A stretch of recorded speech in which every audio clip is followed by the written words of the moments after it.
Hello and welcome. Today, we're going to dive into a tool that's really designed to support one of the most vital missions of our public institutions, the stewardship of memory. We're talking about Chronicleer, and specifically, how it fits into the library's role in this digital age. Let's start with this powerful idea that gets right to the heart of why this work matters so much. This proverb, wow, it really speaks to the core of preservation, doesn't it? It's not just about saving old things, it's about preventing that second death.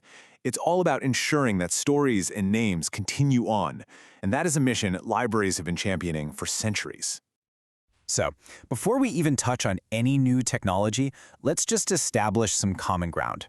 This is all about affirming the foundational work that libraries, that you, are already doing as the designated stewards of our collective community memory.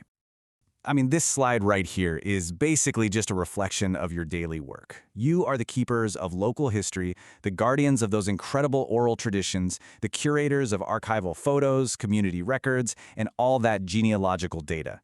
This is the bedrock of a community's identity. And this is where it all connects. See, Chronicleer isn't here to reinvent your mission. Not at all. The entire goal is to extend that very same stewardship into a new dimension, the digital space. But, and this is the key, a digital space that is firmly anchored to physical places. Okay, so let's move on and look at the challenge that this whole approach is really designed to tackle. The truth is, we're facing a widening gap, a real disconnect between the memories we hold and the physical places where those memories were actually made.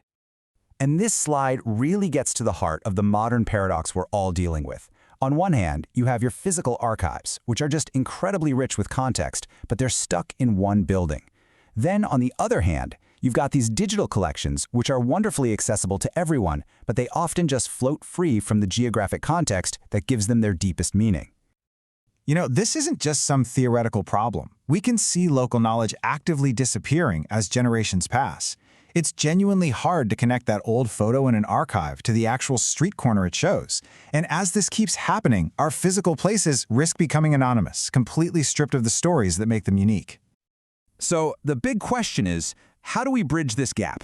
Well, the core philosophy here is about creating a new kind of anchor for our digital history, one that literally moors our collective memory back to the physical world. All right, let's unpack this key concept, place-first organization.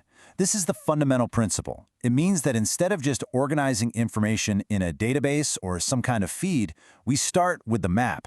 We pin the stories, the photos, the oral histories directly to the physical locations where they actually happened. What's so compelling here is how these principles directly mirror established library values. This is not a social media platform. It's built for permanence, not for going viral. It allows for multiple, sometimes even conflicting perspectives to coexist side by side. And crucially, there are no engagement-driven algorithms trying to sell you something. So, we've talked a lot about the why. Now let's get into the how. Let's see how this actually becomes a practical tool for your daily work, extending the reach of your archive way out into the community itself. So here's what a typical workflow might look like. It starts with something you already know, inside and out, a local landmark. From there, you add content from your existing archives, photos, audio clips, documents. Then you provide that crucial historical context with clear attribution. You can then group these places into a curated collection, kind of like a digital walking tour. And finally, you deploy a simple QR marker at the site so the public can discover all this rich history right on their phones. And this is a really critical point that I want to emphasize. Chronicleer is designed as a bridge, a new layer of discovery. It's meant to work with and enhance your existing systems and digital archives. It absolutely does not replace them. Think of it as an extension, not a migration. And this is where the library's role becomes visible way beyond its four walls. Just imagine QR codes at historic sites, in cemeteries, or on neighborhood landmarks. A patron scans it and boom, they immediately get access to the deep context that you provide. This directly supports everything from student projects to serious genealogical research, right there on location. Okay, so let's bring this all back to that core theme of stewardship. For any tool to be truly useful to an institution like a library, it has to be built for the long haul, right? It has to be designed for continuity. What's really important to understand is that the whole model is structured for institutional control.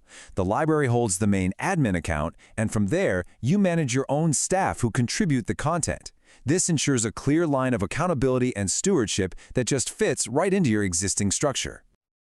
This slide really gets to the focus on longevity. First off, your content is always your content. It's fully exportable. Attribution is baked right in. And the system is designed to handle the reality of staff turnover, which ensures this living archive can be passed from one generation of librarians to the next. It's built to outlast all of us. And ultimately, this is the goal. It's not about being a static database, but about functioning as a living, breathing extension of the incredible work you already do in your local archive. It all comes down to taking that invaluable knowledge and putting it back out into the world, preserving our history right where it actually lives. So I'll just leave you with this question. It really gets to the heart of that shared mission we talked about at the very beginning.